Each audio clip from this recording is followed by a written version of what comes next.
आज के reality check में 3 इम्पोर्टेंट अपडेट सामने आए हैं। एक बायर राइट्स का स्ट्रॉन्ग सिग्नल महारेरा से, दूसरा नवी मुंबई में मैसिव इंफ्रास्ट्रक्चर और हाउसिंग पुश, एंड तीसरा मुंबई में रीडेवलपमेंट एक्टिविटी का एक्सपेंशन। तो चलिए शुरू करते हैं बायर प्रोटेक्शन से, जहां एक क्लियर डायरेक्शन सेट हुई है। महारेरा ने एक इम्पोर्टेंट ऑर्डर पास किया है जिसमें क्लियरली कहा गया है कि सिर्फ पेपर पर पार्किंग अलॉट करना इनफ नहीं है, डेवलपर को यूजेबल पार्किंग स्पेस देना जरूरी है। अगर परमानेंट पार्किंग रेडी नहीं है तो डेवलपर को 3 मंथ्स के अंदर अल्टरनेट एक्सेसिबल पार्किंग देनी होगी। इसका सिंपल मतलब है कि आपको जो पार्किंग प्रॉमिस की गई है वो एक्चुअली यूजेबल होनी चाहिए। सिर्फ अलॉटमेंट लेटर मिलना काफी नहीं है, आपको रियल कन्वीनियंस मिलनी चाहिए।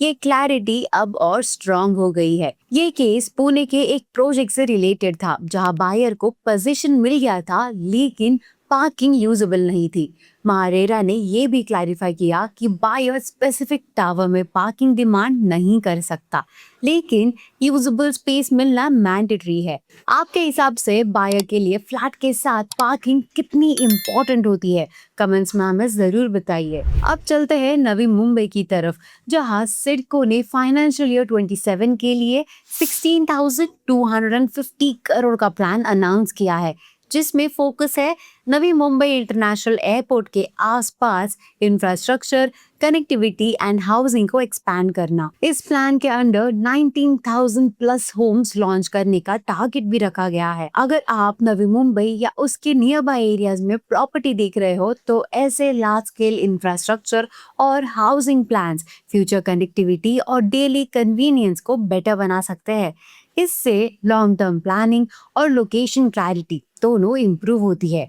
इस प्लान में metro line 8, Thane NMIA corridor और मल्टीपल इंफ्रा प्रोजेक्ट्स इंक्लूडेड है, जो ट्रैवल टाइम को सिग्निफिकेंटली रिड्यूस करने के लिए डिजाइन किए गए हैं।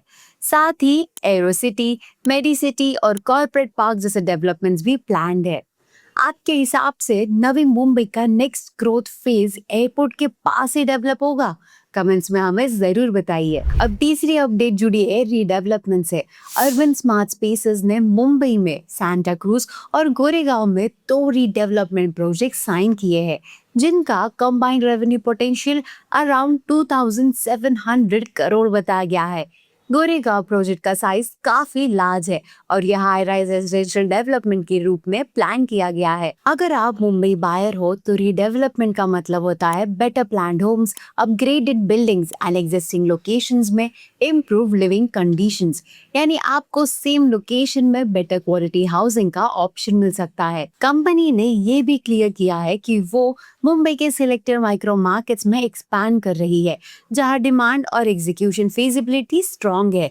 साथ ही मल्टीपल डेवलपर्स अब मुंबई रीडेवलपमेंट स्पेस में एक्टिवली एंटर कर रहे हैं। आपके हिसाब से मुंबई में रीडेवलपमेंट फ्यूचर हाउसिंग का मेन ड्राइवर बन सकता है? कमेंट्स में हमें जरूर बताइए। देखा जाए तो प्रॉपर्टी न्यूज सिंपल लगती है, पर उसके पीछे का सिग्नल ही असली गेम बताता है।